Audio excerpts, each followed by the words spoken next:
Hello friends, my name is Disha Gupta.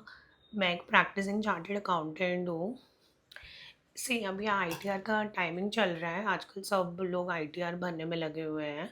ठीक है, तो एक नॉर्मल क्वेश्चन है जो मेरे से मेरे क्लाइंट्स रेगुलर बेसिस पे पूछते हैं एंड इवन मेरे फ्रेंड्स एंड मेरे रिलेटिव्स भी पूछते हैं कि हमारे को जो अपनी आईटीआर है वो न्यू टैक्स रिजीम में भरनी चाहिए या ओल्ड टैक्स रिजीम में भरनी चाहिए।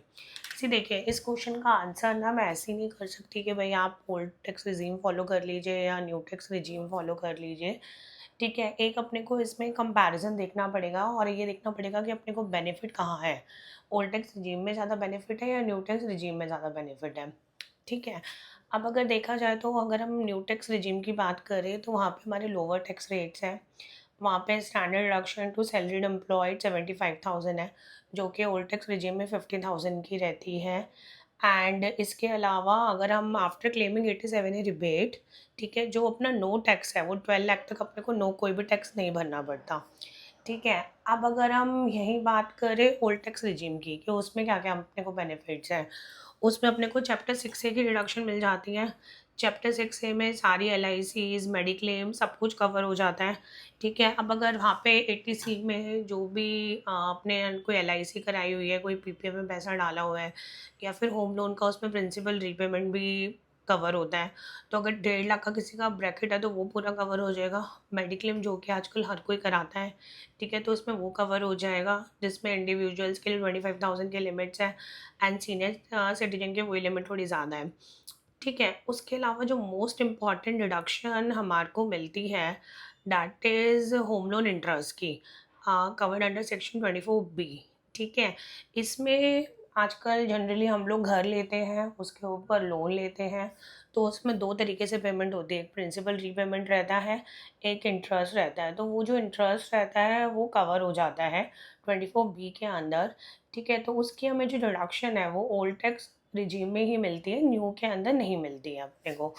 ठीक है, तो वो ओल्ड टैक्स रिजीम में जो डिडक्शन मिलती है बस वहाँ पे 2 कंडीशंस हैं। अगर एक सेल्फ ऑक्यूपाइड प्रॉपर्टी है, अगर हम खुद के लिए यूज़ कर रहे हैं तो अप टू हमें 2 लाख तक मिलती है।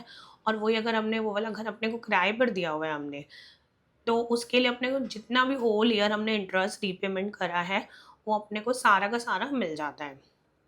ठीक है, ये जो डिडक्शंस हैं ये नो टैक्स रिजीम में नहीं मिलती। ठीक है, अब आते हैं क्रक्स पर कि भई ओवरऑल अपने को क्या करना चाहिए या क्या फ़ॉर्मूला यूज़ करना चाहिए। तो एक सिंपल रूल फ़ॉलो करते हैं।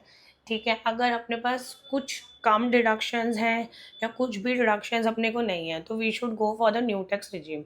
ठीक है, अगर हमारे पास काफ़ी सारी डिडक्शन है, फॉर एग्ज़ाम्पल हमारे एटीसी का ब्रैकेट पूरा हो रहा है, ठीक है, हमारा होम लोन इंटरेस्ट भी काफ़ी है, ठीक है, उसके अलावा हमारे पास और भी एचआरए, हाँ, एक मोस्ट इम्पॉर्टेंट डिडक्शन एक एचआरए की रहती है। जो भी हमें एचआरए जनरली सैलरीड एम्प्लॉयज़ को मिलता है तो वो भी ओल्ड टैक्स रिजीम में कवर होता है, न्यू में नहीं होता मिलता है अपने को, तो वो भी है। तो इस केस के अंदर हमारे को न्यू टैक्स रिजीम में नहीं जाना चाहिए और ओल्ड के अंदर हमारी रिटर्न फाइल करनी चाहिए।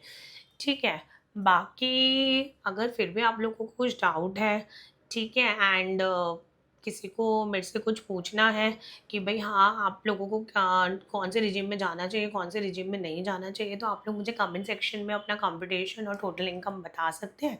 मैं उसके अकॉर्डिंगली आप लोगों को गाइड कर दूँगी, ठीक है?